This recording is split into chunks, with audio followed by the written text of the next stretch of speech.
Hello welcome dear candidates and viewers. आज हमारे साथ हैं एसएससी सीजीएल 2018 में एक सिलेक्टेड कैंडिडेट। तो जानेंगे उनके बारे में पूरी डिटेल्स और क्या कैसे जो है इन्होंने प्रिपरेशन की, अपने कैसा इनका सफ़र रहा, पूरी डिटेल्स जानेंगे इस वीडियो में। तो सर पहले तो मैं आपको कॉन्ग्रेचुलेसन्स बोलना चाहूँगा कि आपने जो है वो एक मिनी आईएएस, ओके, ये जो सीजीएल का जो होता है एग्ज़ाम उसे मिनी आईएएस भी कहा जाता है, तो आपने मिनी आईएएस को जो है वो जी क्वालिफाई किया है। और तो इसके बाद आप कैसी आपको खुशी लग रही है वो, और अपने बारे में एक स्मॉल इंट्रोडक्शन भी हमारे व्यूअर्स को दें।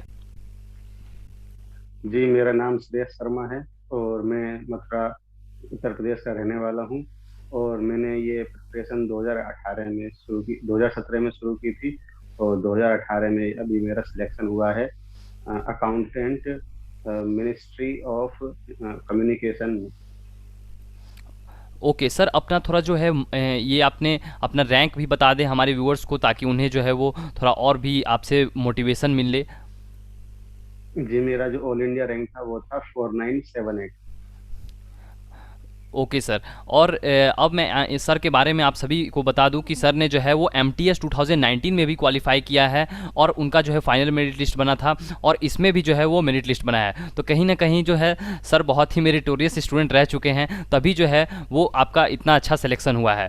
तो आप उम्मीद करते हैं कि आपको इनका जो है वो इंटरव्यू पसंद आएगा। अगर पसंद आता है तो प्लीज़ अभी जो है वो आप कमेंट बॉक्स में कमेंट करें कि आपको और भी अगर कुछ रिलेटेड डाउट्स है तो आप कमेंट पूछ सकते हैं। ओके, फिलहाल मैंने कुछ क्वेश्चनेयर बनाए हैं सर से पूछने के लिए, जो कि आने वाले स्टूडेंट्स के लिए बहुत ही हेल्पफुल साबित होगा। ओके, तो सर मैं सबसे पहले आपसे पूछना चाहूँगा कि आपने जो है वो सीजीएल की तैयारी स्टार्ट कब की और ये सफ़र कैसा रहा, एक संक्षिप्त वे में बताएं। जी, मैंने 2017 में ये तैयारी शुरू करी थी और 2018 से बिल्कुल डेडिकेटेडली तैयारी मैंने शुरू की। ओके, और सर मैं पूछना चाहूँगा कि अब जो है आपकी कौन सी सोर्स से आपने तैयारी शुरू की, पहले ऑनलाइन या ऑफलाइन, क्योंकि अभी जो है वो स्टूडेंट्स यूजुअली ऑनलाइन पे स्विच कर चुके हैं। तो आपने अपनी तैयारी कहाँ से शुरू की थी? जी, जब मैंने 2018 में जब तैयारी शुरू की थी तब ऑनलाइन का इतना क्रेज था नहीं। ज़्यादातर लोग बाग ऑफलाइन ही तैयारी करते थे और मैं भी ऑफलाइन ही कर रहा था। और मैंने 2018 के शायद एंड में मैंने कुछ ऑनलाइन वीडियोस देखना चालू कर दिए थे। Okay sir. और यहाँ तक आपने पहुँचने के लिए, क्योंकि बहुत ही जो है ये 3-4 चरणों में जो है इसकी परीक्षा होती है, तो आपने बहुत ही संघर्ष किए होंगे, और यही संघर्ष का ये परिणाम है कि आज जो है आपका नाम जो है वो फाइनल मेरिट लिस्ट तक पहुँच पाया है। बहुत सारे स्टूडेंट्स होते हैं जो कि डिमोटिवेट हो जाते हैं और पहले ही जो है वो अपनी तैयारी छोड़ देते हैं, लेकिन आपने जो है वो बहुत स्ट्रगल किया, तभी जो है वो आपको यह मुकाम हासिल हुआ है। ओके, तो अब जो है इस वीडियो में मैं पहले आपसे कुछ क्वेश्चन पूछूंगा, ताकि जो है वो आने वाले कैंडिडेट्स के लिए बेनिफिशियल हो। ओके, क्योंकि लाखों स्टूडेंट्स इसमें फॉर्म अप्लाई करते हैं, लेकिन बहुत ही ये हज़ारों ही तक जो है वो सीमित हो जाता है, means not less than even 10,000 जो है इसकी वैकेंसी रहती है। तो इतने स्टूडेंट्स, बहुत सिलेक्शन रेशियो बहुत ही कम है। ओके, तो इसमें जो है वो बिगनर्स के लिए मैं पूछना चाहूँगा कि अगर कोई बिगनर्स है, ओके, कोई बिगनर्स अगर ये वीडियो देख रहे हैं, तो उन्हें जो है वो अपनी तैयारी स्टार्ट कैसे करनी चाहिए? जी, अगर कोई बिगिनर है, उसे अभी तक इस एग्जाम के बारे में अभी अभी पता लगा है, तो उससे मैं एडवाइस करूंगा कि आप अपने पहले पूरा मन बना ले कि आपका ये नहीं होना चाहिए कि मैं ये एग्जाम करूं कि नहीं करूं, कि मुझे इसके अलावा ये करना चाहिए या ये करना चाहिए। आपके दिमाग में ये पहले से ही फिक्स होना चाहिए कि मुझे ये एग्जाम क्लियर ही करनी है। और अगर आप चाहे तो जैसे कि इस एग्जाम में बहुत ज़्यादा टाइम चले जाता है, बहुत सारी चीज़ें गड़बड़ भी हो जाती है, तो आपको ये चाहिए कि एक अनदर सोर्स ऑफ इनकम या फिर कुछ ऐसी चीज रखें। अगर आप अच्छे बैकग्राउंड से हैं, वेल ऑफ बैकग्राउंड से हैं, तो आप तैयारी कर सकते हैं। पर अगर आप थोड़े वैसे बैकग्राउंड से हैं, थोड़े की फाइनेंशियली वीक बैकग्राउंड से हैं, तो मैं कहूँगा कि आप थोड़ा अपनी अल्टरनेट सोर्स ऑफ इनकम भी रखें, जिससे कि जो ये 2-3 साल का जो ये लंबा प्रोसेस है, इसमें बहुत सारी चीजें गलत भी हो जाती हैं, अच्छे अच्छे कैंडिडेट्स भी बाहर हो जाते हैं, कुछ भी हो जाता है। तो लेकिन पर मेरा मानना यह है कि अगर आप एंड तक इसके अंदर रुके रहें तो आपको इसके अंदर सफलता मिलती है। तो मैं कहूँगा कि आप पहले पूरा मन बनाएं। आप ये ना सोचे कि अगर चलो अब तो 6 महीने हो गए, 1 साल हो गए, इसमें से कुछ नहीं मिल रहा, अब मैं इससे अलग हट जाता हूँ। नहीं, इसके अंदर ज्यादातर कैंडिडेट्स बाहर इस पहले ही हो जाते हैं, वो सोचते हैं कि इससे कोई फायदा नहीं मिल रहा। और 2017 के भी कुछ कैंडिडेट थे जिन्होंने 2017 में शुरू की थी और उन्होंने बीच में छोड़ दिया, और कुछ कैंडिडेट इसके अंदर एंड तक इसके अंदर रहे। तो उनका सिलेक्शन हुआ। ओके सर, बहुत ही महत्वपूर्ण जानकारी दी आपने कि पेशेंस रखना होगा। ओके, पेशेंस बहुत इंपॉर्टेंट है, क्योंकि ये जो है वो टाइम आपका लगभग 3 साल अप्रॉक्स आपको लेके चलना पड़ेगा। और ऐसा भी नहीं है कि अगर आप फर्स्ट अटेम्प्ट दें और फर्स्ट अटेम्प्ट में ही आपका सिलेक्शन हो जाए। ओके, अब मैं पूछना चाहूँगा टियर 1 पे मैं आता हूँ। तो टियर 1 में ये यूजुअली जो 4 पेपर्स होती हैं, इन चारों पेपर्स के लिए सबसे पहले मैं पूछना चाहूँगा कि मैथमेटिक्स की तैयारी कैसे करें और आपने कैसे की थी? जी, मैथमेटिक्स के लिए मैं हर किसी को एडवाइस करूंगा कि अरिथमेटिक के लिए राकेश यादव की 7300 जो बुक आती है, वो बिल्कुल आप करें। वो बहुत ही अच्छी बुक है। उसके अंदर नंबर ऑफ क्वेश्चंस बहुत सारे होते हैं, और एक ही जैसे बहुत सारे 20-50 क्वेश्चन होने की वजह से आपको वो पूरे के पूरे वो माइंड में उतर जाते हैं। तो 7300 जो बुक है वो तो आपको बाय हार्ट करनी ही चाहिए अरिथमेटिक के लिए। एडवांस के लिए मैं आपको कहूंगा कि आप, एडवांस भी आती है राकेश यादव की, पर उसके अंदर के जो कुछ लेंदी क्वेश्चंस हैं, वो आजकल एसएससी थोड़ा सा कम पूछता है, जिसमें कि टाइम ज्यादा जाता है और आपको फायदा कम मिलता है। तो आप एडवांस के लिए उसमें से प्रिपेयर कर सकते हैं, और क्वेश्चंस वगैरह आप ऐसे देखें जो एग्जाम में आए हैं। ओके, तो ये ये आपने मैथ्स मैथमेटिक्स। मैथ्स के लिए आपने रणनीति बता दी। अब रीजनिंग के लिए क्या स्ट्रैटेजी होनी चाहिए और कौन कौन से जो बुक्स हैं वो भी बता दें सर। जी, अगर आप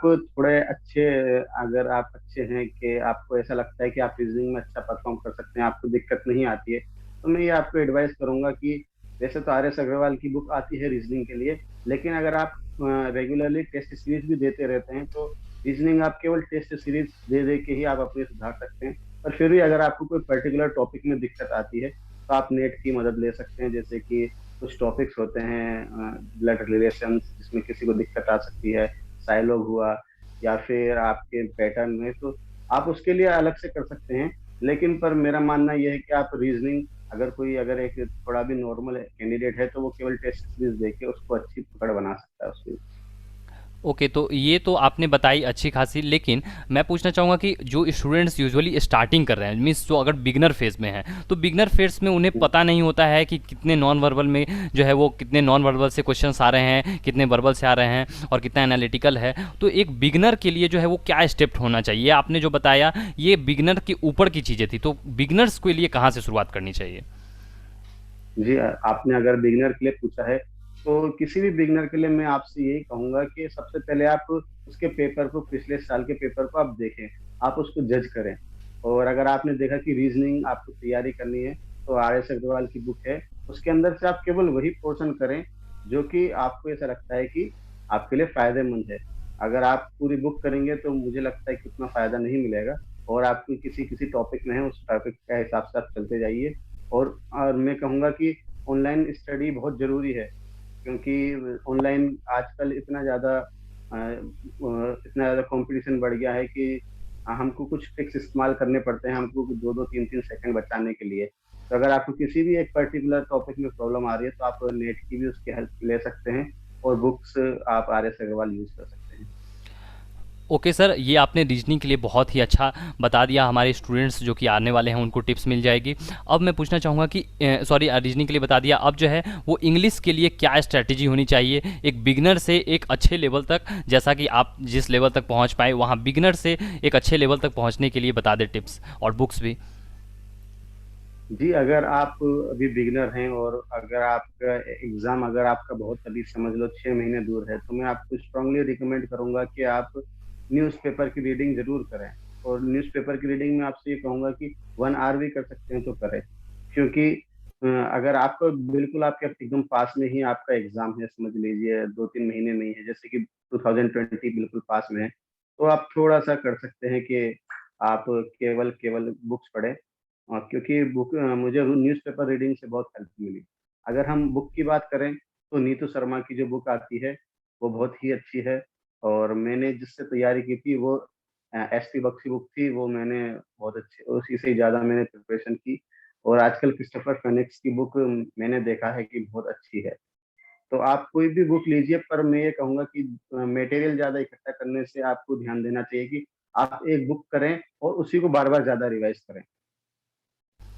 ओके सर, आपने बता दिया कि कौन कौन सी जो है वो बुक्स रिक्वायर्ड होंगी, और जो जो सर जो है बुक्स बता रहे हैं वो सभी जो है वो उसको लिख के जो है वो डिस्क्रिप्शन बॉक्स में भी मैं दे दूंगा, ताकि जो है वो आपको इजी हो सके और जो है आप स्क्रीनशॉट ले सके कौन कौन सी जो है बुक सर ने कही है। उसके बाद में सर आप बता दें कि ये जो है वो जी के जी एस का जो पोर्सन आता है, तो ये चूँकि करंट अफेयर्स भी मिक्स रहता है और भी कुछ जो है वो जी एस का पोर्सन भी मिक्स रहता है, तो ये कैसे कंप्लीट करना चाहिए? क्योंकि ये जो आपने बताया इंग्लिश, रीजनिंग और मैथ, तो ये हो सकता है कि 5 साल पहले का जो मीन्स थ्योरी थ्योरम ये सब तो नहीं बदलेंगे, फार्मूला नहीं बदलेगा, लेकिन जीएस जीके में जो है वो कुछ ना कुछ हमेशा चीज़ें अपडेट होती रहती हैं। तो जीएस और जीके की इनकी इसकी कैसे तैयारी करनी चाहिए?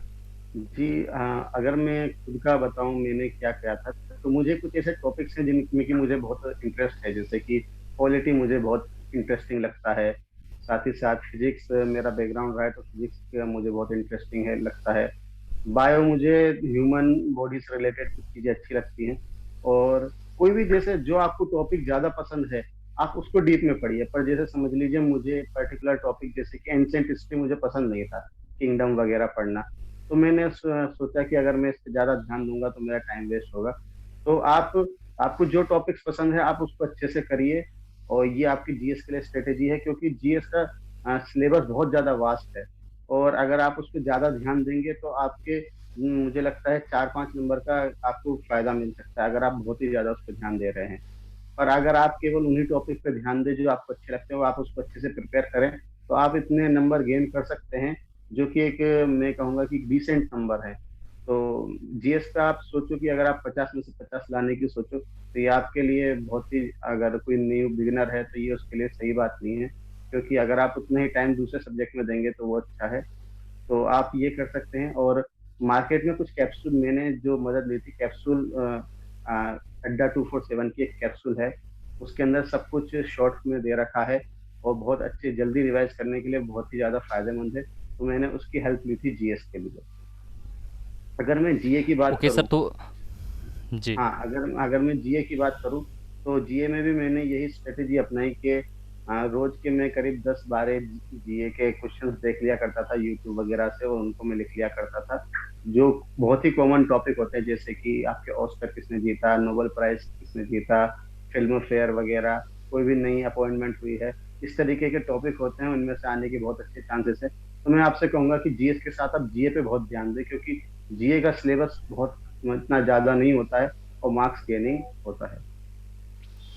ओके सर, तो टियर वन जो है वो अब जो है आपने पूरी अच्छे से रणनीति बता दी, from beginner to advance level तक जो है वो टियर वन कैसे क्लियर किया जाए। अब टियर वन क्लियर करने के बाद आती है बात टियर टू की, यानी कि मेंस की। ओके, तो मेंस में जो है वो कुछ स्टूडेंट्स, चूंकि आपका जो है वो जेएसओ नहीं रहा, तो आपने जेएसओ के लिए स्टैटिक्स की तैयारी नहीं की होगी, लेकिन इंग्लिश और मैथ्स तो हर स्टूडेंट्स को देना पड़ता है। तो इसके लिए पहले आप मैथ्स की बता दें कि मैथ्स के लिए फिर जो है वो पहले टियर वन में तो यूजुअली इजी क्वेश्चंस ही आएंगे, लेकिन टियर टू में जो है वो 100 क्वेश्चंस रहती हैं, तो इसके लिए क्या स्ट्रैटेजी अपने अपनानी चाहिए ताकि जो है वो अच्छे मार्क्स स्कोर कर सकें? जी, अगर हम एसएससी सीजीएल एग्जाम की बात करें, तो ये सीजीएल एग्जाम बेस्ड ही इस चीज पे होती है कि आप मैथ और इंग्लिश में कंफर्टेबल है या नहीं। क्योंकि अगर आपकी थोड़ी सी वीक है, आपने टीयर वन निकाल भी लिया, तो आपको इतना फायदा नहीं है। तो मैं आपको कहूंगा कि आप इस तरीके से प्रिपरेशन ना करें कि मुझे इस समय टीयर वन निकालना है, और मुझे फिर टीयर टू के लिए मैं बाद में तैयारी करूंगा। क्योंकि टीयर वन और टीयर टू में 3 मंथ का वक्त होता है, और 3 मंथ में खूब अच्छी प्रिपरेशन हो सकती है। पर आप जब भी प्रिपरेशन चालू करें, तो आप इस तरीके से नहीं सोचें कि ये क्वेश्चन बहुत ही डिफिकल्ट है तो ये टीयर टू में आएगा, या फिर ये क्वेश्चन बहुत ही इजी है तो ये टीयर वन में आएगा। ऐसा कुछ नहीं होता है। टीयर वन और टीयर टू में कोई ऐसा नहीं है कि ये क्वेश्चन इसी में ही आ सकता है। टीयर वन में भी बहुत अच्छे लेवल के क्वेश्चन आ जाते हैं, और जो कि होता है नॉर्मलाइजेशन से उसको वो हो जाता है, वो ऑफसेट हो जाता है। तो पर आप अगर तैयारी करें तो पूरी की पूरी आप मैथ की तैयारी कर रहे हैं तो आप अच्छे से ही करें। क्योंकि ऐसा नहीं है कि आपने अगर चलो आपने अगर आपने समझ लीजिए पाइप एंड सिस्टम चालू करा, आपने इजी इजी क्वेश्चन करे, और आप उसको वहां बीच में छोड़ दो उससे कि सोचो भैया टीयर वन में तो इस लेवल का आएगा, इससे ज्यादा डिफिकल्ट तो नहीं आएगा। ऐसा कुछ भी नहीं है। किसी भी पेपर में कुछ भी कैसा भी क्वेश्चन आ सकता है। और अगर मैं आपकी इंग्लिश की बात करूं, तो मैं आपको एक बुक में बताना चाहूंगा, जो है एमबी पब्लिकेशन की आती है, जिसके अंदर प्रीवियस ईयर के बहुत सारे सेट्स होते हैं, बहुत सारे। तो ऑनलाइन ऑफलाइन सेट्स होने से बहुत ही ज़्यादा फ़ायदा होता है, क्योंकि हम स्क्रीन पे ज़्यादा देर तक मेरे लिए है कि मैं ज़्यादा देर तक स्क्रीन पे नहीं वर्क कर सकता। और अगर आप खड़े हों, बैठे हों, इधर-उधर जा रहे हो, तो आपके लिए बुक बहुत फ़ायदेमंद रहती है। तो मैं ये मेरी स्ट्रैटेजी ये रहती थी, जैसे कि मैं मैथ पढ़ते-पढ़ते बहुत देर तक बोर हो गया, तो जो कि हो जाता है करीब 2 घंटे बाद आप बोर हो जाते हो मैथ।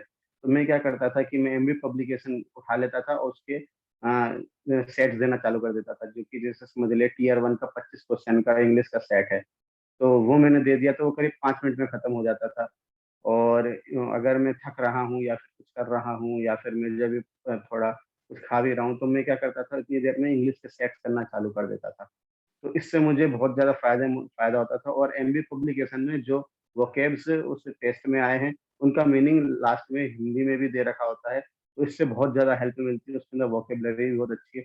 मैं स्ट्रांगली रिकमेंड करूँगा कि आप एमबी पब्लिकेशन बुक ज़रूर करें। ओके सर, आपने बताया कि मेंस तक की कहानी कि अब कैसे जो है वो मेंस को जो है वो सक्सेसफुली क्लियर किया जाए। ओके, उसके बाद मैं पूछना चाहूँगा कि उसके बाद बात आती है आपकी सीपीटी की और डीवी की। तो डीवी के रिलेटेड भी जो है वो एक सर ने वीडियो बनाया था, तो उसका भी जो लिंक है आपको डिस्क्रिप्शन बॉक्स में मिल जाएगा कि आखिर डीवी में क्या क्या डॉक्यूमेंट्स ये सब रिक्वायर्ड होते हैं, वो भी आप जाके वीडियो देख सकते हैं। उसके आगे पूछना चाहूँगा कि सर आपकी जो है वो कंप्यूटर की जो टेस्ट हुई थी, टाइपिंग टेस्ट, तो इसकी तैयारी कैसे करनी चाहिए, क्योंकि ये जो है वो मैंडेटरी होती है। तो कुछ स्टूडेंट्स जो है उनको डीईएसटी भी देना पड़ता है, और कुछ स्टूडेंट्स को फिजिकल टेस्ट तो खैर उनके लिए होता है जो कि और भी जो है पुलिस डिपार्टमेंट में या फिर ऐसा ये सभी में जानना चाहते हैं। लेकिन ये जो है वो सीपीटी आपने कैसे इसकी तैयारी की और इसकी कैसे करनी चाहिए, ताकि शुरू से एक बिगिनर के लिए बताएं, बिगिनर से क्योंकि एडवांस लेवल तक, ताकि जो है वो सक्सेसफुली एग्ज़ाम क्लियर कर ले। जी, अगर मैं टाइपिंग की बात करूँ, तो मैं आपको ये कहना चाहूँगा कि टाइपिंग की तैयारी तो आपको आज से ही शुरू कर देनी चाहिए, भले ही आप किसी एग्ज़ाम की प्रिपरेशन कर रहे हों या नहीं कर रहे हों। क्योंकि टाइपिंग ऐसी चीज़ है जिसमें कि आपको स्पीड बनानी ही पड़ेगी। अगर आप सीरियल देते हैं तो टाइपिंग की स्पीड कम लगती है, जो कि 27 वर्ड पर मिनट है। लेकिन पर अगर आप सीटीएसएल देते हैं तो आपको 35 की स्पीड बनानी होती है, जो कि बहुत ज़्यादा होती है। 27 से 35 की स्पीड बहुत ज़्यादा होती है। तो सीरियल में इतनी प्रॉब्लम नहीं होती, पर फिर भी आपको स्पीड तो वहाँ बनानी ही होगी। अगर आप सोच के जाओ कि मेरे 27 की स्पीड आ रही है और मैं वहाँ पे क्लियर कर लूँगा, तो ऐसा नहीं हो सकता। अगर 27 की स्पीड माँगी है, तो आपके घर पे मुझे लगता है 32-35 की स्पीड आनी चाहिए। और आप मैं कहूँगा कि आप इसकी प्रिपरेशन तो आज से ही चालू कर दें। भले ही आप क्योंकि किसी न किसी चीज़ में आपको हेल्पफुल रहेगा ही। आप रोज़ आधे घंटे, 15 मिनट या फिर हो सकता है 15-15 मिनट के 4 स्लॉट आप रोज़ उसकी प्रैक्टिस करें। और टाइपिंग का तो क्योंकि अगर आपकी टाइपिंग नहीं निकली, तो आपको जो 2 पोस्ट होती है टैक्स असिस्टेंट की, वो आपको नहीं मिल सकती। तो और टैक्स असिस्टेंट की वैकेंसियाँ बहुत आती हैं, तो ये अगर आप केवल टाइपिंग में रह जाते हैं, तो ये आपकी पूरी मेहनत पे पानी फिर जाएगा। तो टाइपिंग की तो मैं कहूँगा कि आपको प्रैक्टिस करनी ही पड़ेगी, 5-6 महीने या फिर 3-4 महीने जो करनी है। अगर मैं आपकी बात करूँ सीपीटी, तो सीपीटी की आप मैं कहूँगा कि आप बिल्कुल भी उसकी चिंता मत कीजिए। सीपीटी अगर आप लास्ट के 10 दिन भी पढ़ेंगे तो बहुत आसानी से हो जाता है। बहुत इसमें कोई भी दिक्कत वाली बात नहीं होती है। अगर आपने निकाला है, टियर 3 निकाला है और आपकी सीपीटी की डेट आई है, तो आप इतने दिन में भी इसकी तैयारी कर सकते हो। इसमें कोई भी टेंशन नहीं आती है। आप उसकी टेंशन मत लीजिए, लेकिन पर अगर आप टाइपिंग है, तो उसकी आप तैयारी ज़रूर कीजिए। ओके सर, ये टाइपिंग और सीपीटी के बारे में आपने बहुत अच्छी जानकारी दी। अब मैं पूछना चाहूँगा कि देखिए, चूँकि स्टूडेंट्स का सिलेक्शन तो हुआ है और बहुतों का रिजेक्शन भी हुआ है। ओके, जी, डीवी में जितने अपीयर हुए थे उतना फाइनल मेरिट लिस्ट में नाम नहीं आता है। तो जाहिर सी बात है ऐसे स्टूडेंट होंगे ही जिनका 0.25 मार्क्स, 0.5 और 1 नंबर 2 नंबर, इससे भी जो है जो उनका जो है वो कहीं ना कहीं फाइनल मेरिट लिस्ट नहीं बन पाया। तो वैसे स्टूडेंट्स को आप क्या सलाह देना चाहेंगे, क्योंकि वो एकदम लक्ष्य के बहुत करीब थे, लेकिन कहीं ना कहीं उनका कुछ लक फैक्टर कह सकते हैं या फिर थोड़ी और कहीं कमी रह गई, तो उनका छूट गया रिजल्ट, तो उस उनके लिए कुछ आप कहना चाहेंगे? जी, मैं उन जो अभी जो 1 या 2 नंबर या फिर आधे नंबर या फिर कितने भी नंबर से रहे हो, 5-10 नंबर से भी, मैं आपसे कहूँगा कि आपने ये जो प्रिपरेशन की है 2018 के लिए या फिर, तो ये आपकी प्रिपरेशन बेकार नहीं जाएगी। आप बहुत आगे निकल चुके हो, आप बिल्कुल एकदम एंड तक आ गए, तो यानी कि आप अपने बहुत सारे लोगों से बहुत आगे हो। आप इसमें अगर आप और मेहनत करेंगे, तो हो सकता है अगले अगले अगले अगले आपको सीजीएल में इंस्पेक्टर पोस्ट हुई यानी 4600 ग्रेड पे भी मिल जाए, तो आप बिल्कुल बहुत आगे आए हैं। और मैं आपसे कहूँगा बहुत ही अच्छा आपके पास चांस है। हाँ, मैं मानूँगा कि बहुत बुरा लगता है अगर आप 3-4 2-3 साल तक किसी भी चीज़ का वेट करो और वो आपको बिल्कुल थोड़े से इनसे निकल जाए, और जो कि इसके अंदर लक का फैक्टर बहुत ज़्यादा होता है। एसएससी के एग्ज़ाम में आजकल लक का फैक्टर बहुत ही ज़्यादा हो चुका है, और जिससे कि बहुत सारे जेन्युइन मतलब डिज़र्विंग कैंडिडेट्स भी रह जाते हैं। और इस वजह से और उनको और अगर उनको डिप्रेशन फ़ील होता है तो मैं उसे समझ भी सकता हूँ, क्योंकि ये बहुत ही ज़्यादा टीडियस प्रोसेस होता है, बहुत कुछ झेलना पड़ता है आपको इन 2-3 साल में। अगर मैं आपको बताऊँगा तो बहुत टाइम निकल जाएगा, पर बहुत ज़्यादा टीडियस प्रोसेस है। लेकिन पर मैं कहूँगा कि एसएससी सीजीएल के एग्ज़ाम वाक़ई में जो पोस्ट और जो नौकरियाँ मिलती हैं वो वाक़ई में बहुत बढ़िया हैं। बहुत ही, क्योंकि बैंक वग़ैरह और ये भी अच्छे हैं, पर सीजीएल की जो पोस्ट हैं वो बहुत बढ़िया हैं। इसके अंदर जो अगर आपका लगता है तो आपको वो सारी मेहनत वसूल हो सकती है। और मैं आपसे ये कहूँगा कि आप जो नए लोग हैं उनसे मैं ये कहूँगा कि 2-3 साल आपको ऐसा लगता है कि 2-3 साल इतनी लंबी तैयारी कौन करेगा? लेकिन पर मैं आपसे कहूँगा 2-3 साल ऐसे ही निकल जाते हैं, लेकिन पर अगर आप एक अच्छी-सी जॉब पकड़ लेते हैं तो बहुत इससे हेल्प मिलती है।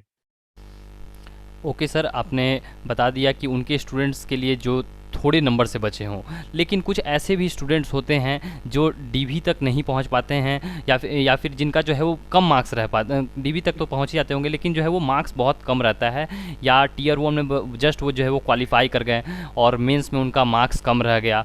तो कहीं ना कहीं वो बस स्टार्ट तो कर चुके हैं, लेकिन उन्हें आखिर पता नहीं चल पा रहा है कि आखिर आगे कैसे मेहनत करनी है, कैसा जो है वो डिस्क्रिप्टिव लिखना है और ये सभी। तो उनके लिए आप क्या टिप्स देना चाहेंगे कि वो स्टूडेंट्स जिन्हें बस स्टार्ट तो कर दिया है, एक अच्छा उन्हें पेस मिल गया है, लेकिन उतनी जो है वो अच्छे लेवल तक उतना मार्क्स वो स्कोर नहीं कर पा रहे हैं, तो उनके लिए क्या टिप्स देना चाहेंगे?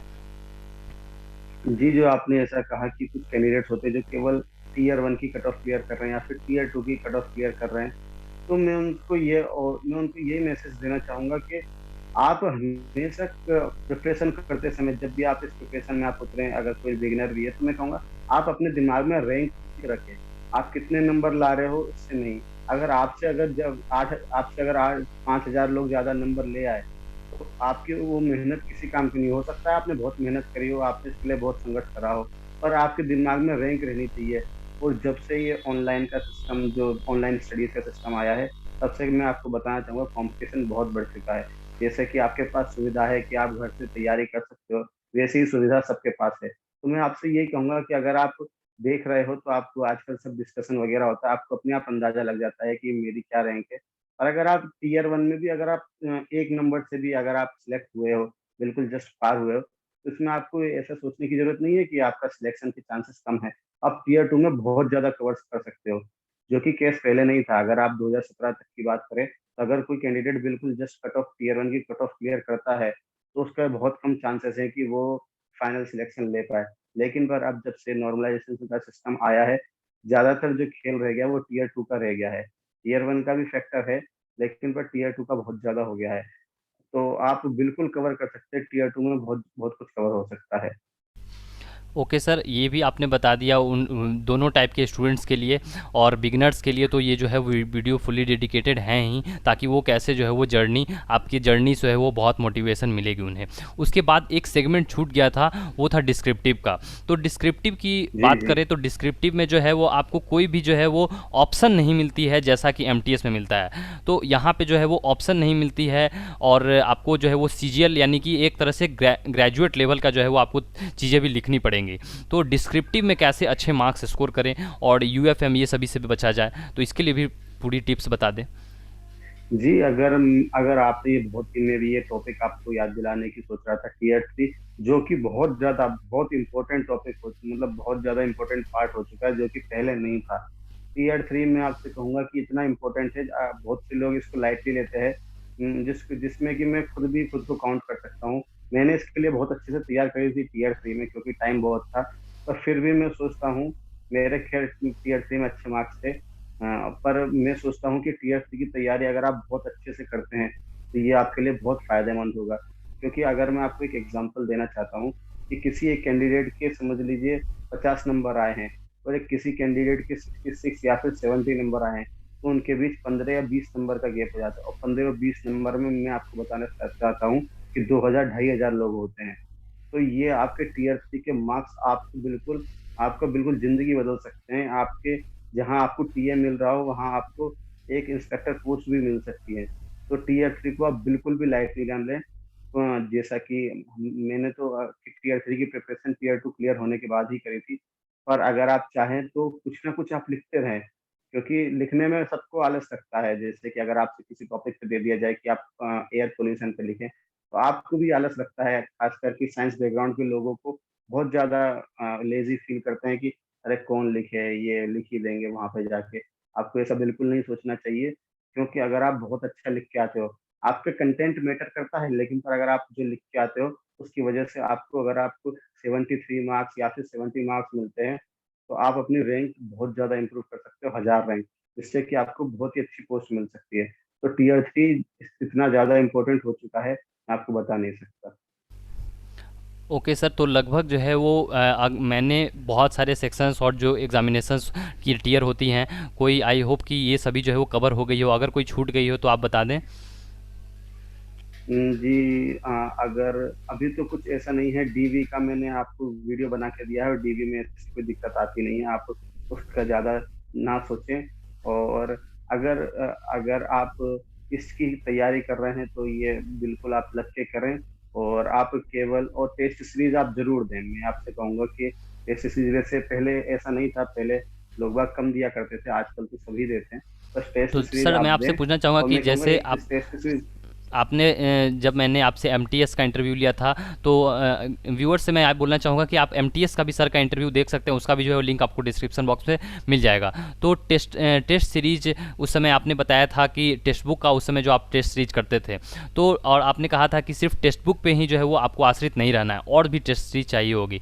तो टेस्ट सीरीज कौन कौन सी लेनी चाहिए, जी और कितने टेस्ट सीरीज सफिशियंट होंगे, कितना जो है मॉक टेस्ट पेपर ये सब लगाना चाहिए, और प्रीवियस ईयर कितना लगाना चाहिए, ये कैसे बैलेंस रखना चाहिए, क्योंकि प्रीवियस ईयर भी इंपॉर्टेंट है और मॉक टेस्ट भी इंपॉर्टेंट है, और इस दोनों को कैसे बैलेंस करना चाहिए। और टेक्स्ट बुक कुछ नाम भी बता दें आप, तो इसके बारे में थोड़ा जिक्र करें। जी, अगर मैं टेस्ट सीरीज की बात करूं तो जो ली थी वो मैंने टेक्स्ट बुक ली थी। तो टीयर 1 में मुझे टेक्स्ट बुक ने बहुत ज्यादा हेल्प की 2018 की प्रिपरेशन में, और मैंने उसी को ज्यादा प्रिपेयर किया। इसके साथ ही मैंने एसएससी ट्यूब की भी सीरीज ली थी। और जब मैं टीयर 2 की प्रिपरेशन कर रहा था तो टेक्स्ट बुक के अंदर टीयर 2 में बहुत ज्यादा उन्होंने डिफिकल्ट क्वेश्चन डाल दिए थे, क्योंकि उन्हें ऐसा लगा कि 2017 में डिफिकल्ट पेपर आया है, तो इस बार और ज्यादा डिफिकल्ट आएगा। और सबका सोचना यही था, सब यही सोच रहे थे और बहुत डिफिकल्ट क्वेश्चन प्रिपेयर कर रहे थे। तो मैं जब उस टेस्ट सीरीज को देता था तो मेरे मार्क्स बहुत ही कम आते थे। तो इस वजह से मैंने एसएससी ट्यूब लिया था, उसमें भी मेरे इतने अच्छे नहीं आते थे। तो मैंने एक ग्रेड अप की भी ले ली थी, तो ग्रेड अप में बहुत इजी क्वेश्चंस थे, तो मैंने उसको देना चालू करा, तो उससे मेरा कॉन्फिडेंस बड़ा सही रहता था। तो आप मैं लोगों को यह भी रिकमेंड करना चाहूंगा कि कुछ लोगों में ये एक एक ये टेंडेंसी होती है कि वो एक कठिन क्वेश्चन करने के बाद वो दूसरा कठिन क्वेश्चन, फिर उनको उससे भी ज्यादा डिफिकल्ट क्वेश्चन चाहिए। और ये बहुत ही गलत आपका तरीका है। अगर आपको इजी क्वेश्चंस आते हैं तो आपको भी उनको बार बार करने की जरूरत है। क्योंकि हम क्या करते हैं कि हम इजी क्वेश्चंस को सोचते हैं कि ये तो हमको आते हैं, लेकिन पर कभी कभार एग्जाम में हमसे इजी क्वेश्चंस भी नहीं हो पाते। तो अगर आपको डिफिकल्ट क्वेश्चन करने में दिक्कत आ रही है तो आप टेंशन मत लीजिए, आप इजी क्वेश्चंस को बार बार करिए। फिर आप अगले लेवल पे बिल्कुल, जब आपका बेस मजबूत हो जाएगा तो आप अगले लेवल पे जाएंगे। लेकिन पर जो एक टेंडेंसी होती है कि ये कठिन क्वेश्चन, इससे भी डिफिकल्ट, इससे भी डिफिकल्ट, उससे आपको कुछ नहीं मिलेगा। आपको वहां पे कम से कम समय में ज्यादा से ज्यादा क्वेश्चन अटेम्प्ट करने हैं। वो वहां पे ये कोई नहीं देख रहा कि किसने कौन सा डिफिकल्ट क्वेश्चन किया है। आप इजी क्वेश्चन सबसे ज्यादा से ज्यादा करें। मैं तो कहूंगा कि अगर आप इजी क्वेश्चंस भी अगर अच्छे से बहुत सारे कराते हो तो आपका सिलेक्शन हो सकता है। आप डिफिकल्ट क्वेश्चन के आगे तभी पढ़ें जब आपको इजी क्वेश्चंस या फिर एवरेज क्वेश्चंस में आप बिल्कुल मान चुके हो कि मुझे कोई भी मतलब कुछ नहीं कर सकता। तो मैंने एक ग्रेड अप की दी थी, जिससे कि मुझे थोड़ी हेल्प मिली कि इजी क्वेश्चंस की वजह से। पर अगर अभी कोई तैयारी कर रहा है तो मैं उसे सजेस्ट करूंगा, रेमो की एक सुपर मॉक्स आते हैं जो कि थोड़े से ऊंचे लेवल के होते हैं टेक्स्ट बुक से। तो आप टेक्स्ट बुक इजी के तौर पे रख सकते हो, इजी पेपर देना भी जरूरी होते हैं, और रेमो को थोड़ा सा ऊपर के लिए रख सकते हो। ओके सर, तो यानी कि 3 टेस्ट सीरीज़ बताई आपने। सबसे पहले जो है वो टेक्स्ट बुक का नाम लिया, सेकंड में जो है ग्रेडअप का, और थर्ड में जो है वो रेमो का आपने बताया। ओके, अब कुछ जो है वो पढ़ाई की बातें हो गई हैं, और ये जो है प्रिपरेशन की पूरी आपने बता दिया है। इससे जो है लाखों स्टूडेंट्स को ये तक ये वीडियो पहुंचने वाला है, जिनको ये तैयारी करने में बहुत ही ज़्यादा हेल्पफुल होगा। कुछ इसके अपार्ट मैं बातें करना चाहूँगा, क्योंकि 24 घंटे आपके पास होते हैं, और आप जो है वो 24 घंटे सिर्फ पढ़ते नहीं हैं, उसके अलावा भी एक्स्ट्रा जी काम्स करते हैं। तो उसमें जो है वो जी टाइम मैनेजमेंट का बहुत बड़ा फैक्टर होता है, कि आप जो है वो पढ़ाई में अपना टाइम दे, या कुछ अगर आप अदर पार्ट टाइम जॉब कर रहे हैं, क्योंकि यूजुअली सीजीएल के जो कैंडिडेट्स होते हैं वो कहीं ना कहीं जॉब भी करते रहते हैं। ओके, तो ये टाइम जी मैनेजमेंट कैसे करना चाहिए? जी अगर मैं आपको अपना एग्जांपल दूं तो मैं होम ट्यूशंस पढ़ाता हूँ शाम के टाइम। तो मुझे भी बीच में कुछ स्कूल में पढ़ाने के ऑफर आए, और उनकी सैलरी भी अच्छी थी और घर के पास भी थे, तो मैंने उनको रिजेक्ट किया। क्योंकि अगर सीजीएल की तैयारी करना चाहते हो, तो मैं आपको सजेस्ट करूंगा आप ऐसी जॉब करें जिसमें कि आपके लिए स्ट्रेस कम से कम हो। अगर आप समझ लीजिए ऐसी जगह पे जॉब करते हैं जहाँ पे आपकी किसी से लड़ाई हो गई या कोई बात हो गई, तो वो चीज आपके दिमाग में घूमती रहेगी। अगर वो चीज आपके दिमाग में घूमती रही तो मैं मानता हूँ कि आप नहीं कर पाओगे पढ़ाई। तो आपके लिए जॉब ऐसी होनी चाहिए कि आप उसको खत्म करके आ जाएं, तो आपको उसके कोई स्ट्रेस नहीं हो, ना ही उस जॉब में ज्यादा टाइम देने की जरूरत हो। जैसे कि ट्यूशंस पढ़ाना मैं ज्यादा से ज्यादा रिकमेंड करता हूँ लोगों को, क्योंकि ट्यूशंस पढ़ाने से क्या होता है, एक तो टेंशन कम होती है ट्यूशंस पढ़ाने में, इससे कुछ स्ट्रेस वगैरह कुछ टारगेट्स होते नहीं है।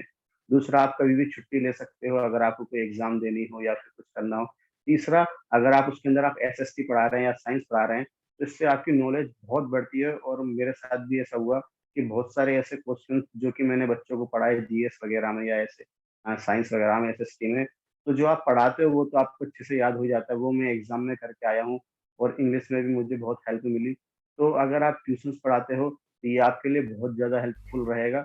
और अगर आप कोई ऐसी स्ट्रेस वाली जॉब ले लेते हैं जिसके अंदर कि आपको स्ट्रेस है, जैसे कि स्कूल में पढ़ाना, जो कि बहुत ही स्ट्रेसफुल वर्क है, मैं मानता हूँ, और टाइम भी 8 से 7 घंटे लग जाते हैं, तो वो आप उनसे दूर रहें। कोई ऐसी जॉब देखें जिसके अंदर कि आपका टाइम कम जाए और आप ज़्यादा से ज़्यादा तैयारी करें, क्योंकि अभी इस समय कंपटीशन ज़्यादा है और लोग बाग पूरे-पूरे टाइम तैयारी कर रहे हैं।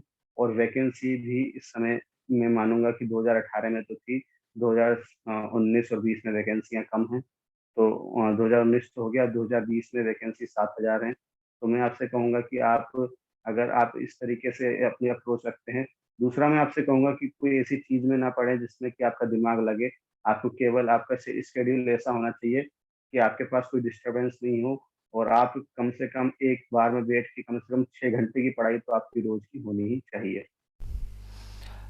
ओके, बहुत ही महत्वपूर्ण जानकारी दी आपने, क्योंकि सीजीएल तक आप पहुंच जाते हैं तो कुछ परिवार को भी जो है वो आपसे एक्सपेक्टेशन हो जाती है, थोड़ा सा आपको भी जो है फाइनेंशियल हेल्प मिल जाती है। ओके, तो आप जो है वो ट्यूशन्स कर सकते हैं। सर, आप एक बात मैं पूछना चाहूँगा कि आप कितने ग्रेड्स के स्टूडेंट्स को जो है वो ट्यूशन देते थे, मीन्स कितने क्लास तक के स्टूडेंट्स को?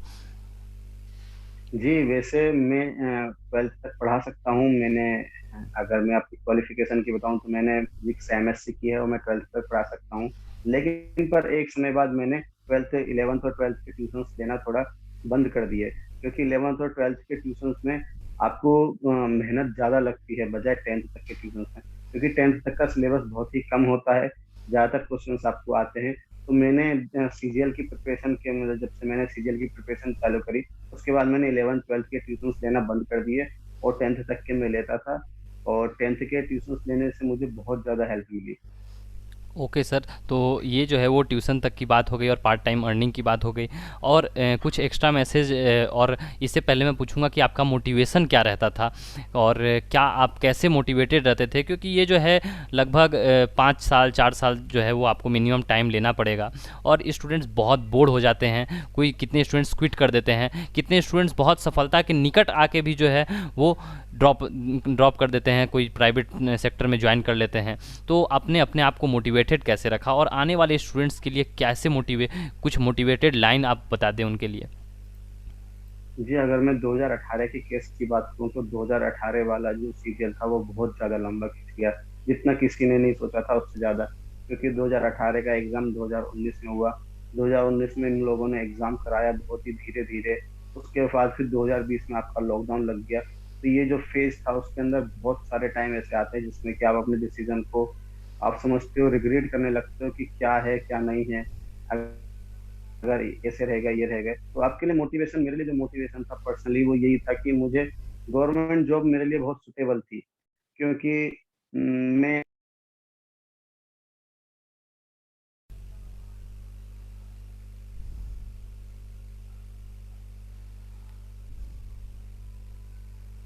किसी एक कैंडिडेट की अगर किसी एक फैमिली मेंबर्स की अगर स्टेबल इनकम होती है तो बहुत हेल्प मिलती है। और मुझे जो जॉब प्रोफाइल थी सीजीएल के थ्रू जो जॉब लगती है वो मुझे अच्छी लगती थी, क्योंकि मैं शुरू से ही आपके सेंट्रल गवर्नमेंट के लिए वर्क करना चाहता था बजाय स्टेट गवर्नमेंट के। जो ऐसी प्रोफाइल मिनिस्ट्री की वो मुझे बहुत अच्छी लगती थी।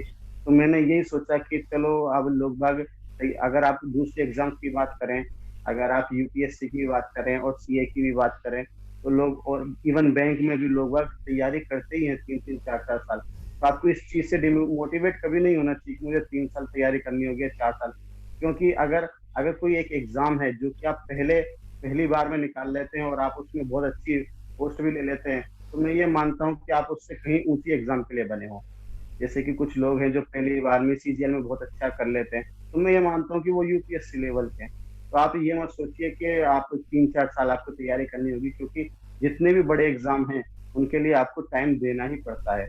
और अगर जैसे कि दूसरे एग्जाम्स हैं सीए और यूपीएससी वाले, उनको तो बहुत ज्यादा पेशेंस रखना पड़ता है। तो मैं आपको उन्हीं से कंपेयर करने को कहूंगा। सीजीएल में भी अच्छी सैलरी है, अच्छी जॉब प्रोफाइल है, तो आप इसके लिए, आप अगर आपको पहले से मन बना के बैठे कि मुझे तैयारी ही करनी है, तो कोई बुराई नहीं है। ओके सर, आपने बहुत ही अच्छा और एक यूज़फुल और लेंदी जो है वो इंटरव्यू थोड़ा हो गया, तो कैंडिडेट्स को लेकिन बहुत अच्छा हेल्प मिलेगा। और स्टूडेंट्स जिनको कुछ भी अगर डाउट आती है तो आप कमेंट बॉक्स में डेफिनेटली कमेंट करें। और सर भी जो है वो, और उस पर मैं सर से रिक्वेस्ट करूँगा कि अगर कुछ हो सके तो डेडिकेटेड वीडियोज़ भी उस पर बनाएंगे। और सर बहुत अच्छा लगा आपसे मिलकर, और कॉन्ग्रेचुलेसन्स। और उम्मीद करते हैं कि जो ज्वाइनिंग लेटर फिर से आए आपकी बहुत जल्दी, और जो है वो आप ज्वाइन करें। 2022 तक नहीं खींचे तो ज़्यादा सही है, क्योंकि ये जो है प्रोसेस कहीं लेंदी हो जाती है। ओके, सो थैंक यू जी, सर। एंड उम्मीद करते हैं कि फिर जो है आप हमारे चैनल पे आए और कुछ और भी ठीक है, डेडिकेटेड ठीक वीडियो है। बनाएं। Thank you sir. Thank you, thank you, thank you very much. Thank you very much.